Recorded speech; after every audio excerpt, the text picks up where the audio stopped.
Some women don't chase, and yet they're never forgotten. They leave no trail of tears, no words to unravel, just the echo of what he cannot name. And what he cannot name, he cannot escape. This woman lives in the silence between his thoughts, not because she begged for space, but because she became space.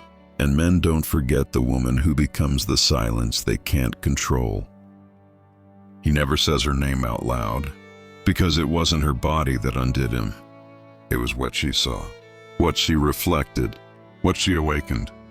She is the archetype the ego fears, not the girl who needs him, but the mirror that sees his shadow. Jung once said, "Until you make the unconscious conscious, it will direct your life, and you will call it fate." And she was fate dressed as a woman. She didn't ask him to change. She simply refused to shrink. And in her refusal, something ancient inside him broke. He was not haunted by her presence. He was haunted by what her presence revealed in him. She activated 7 silent triggers, invisible, unspoken, but primal. The first came when she didn't react. No begging, no questions, just stillness. That stillness mirrored his emptiness, and a man will do anything to avoid meeting the void he carries. She became the anima his ego buried, soft yet sovereign, receptive but never weak. She didn't punish, she became unavailable, not as a tactic, but as a truth. In that moment, he was left to wrestle the weight of his unspoken guilt and the shame of emotional laziness. You see, no man forgets the woman who required his depth, but never demanded it. It wasn't rejection that broke him. It was reflection. The second trigger came in her ability to detach, not to manipulate, but to return to herself. She didn't abandon him. She reclaimed herself.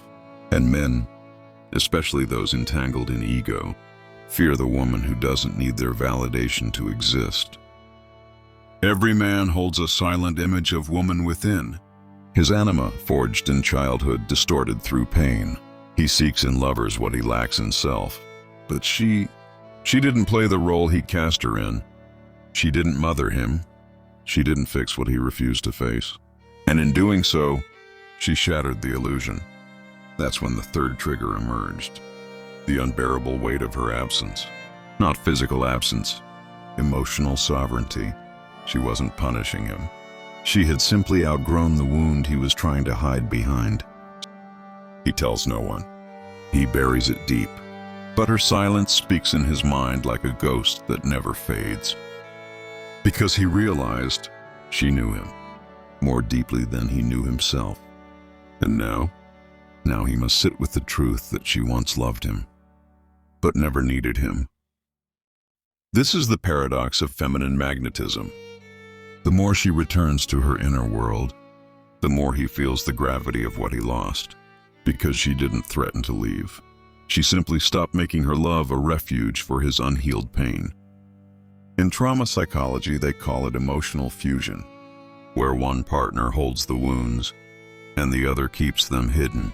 But the moment she stopped carrying both stories, he had to meet the parts of himself he had locked away. This is not heartbreak. This is reckoning. The man begins to feel her in moments he can't control, not in her perfume or her voice, but in silence, in stillness, in the absence of noise he once filled with distraction.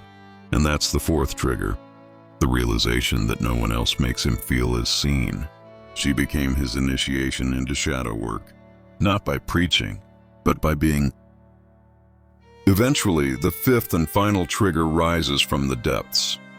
Her liberation, when she no longer responds, when she no longer waits, when she loves herself so completely, his story no longer holds her hostage.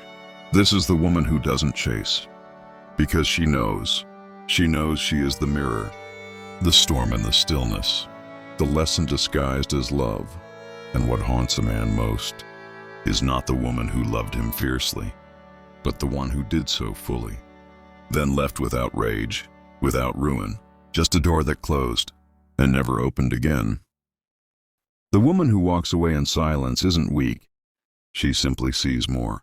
And she knows the ones who are haunted are often the ones who never listened when she spoke softly the first time. Subscribe for more Jungian feminine psychology.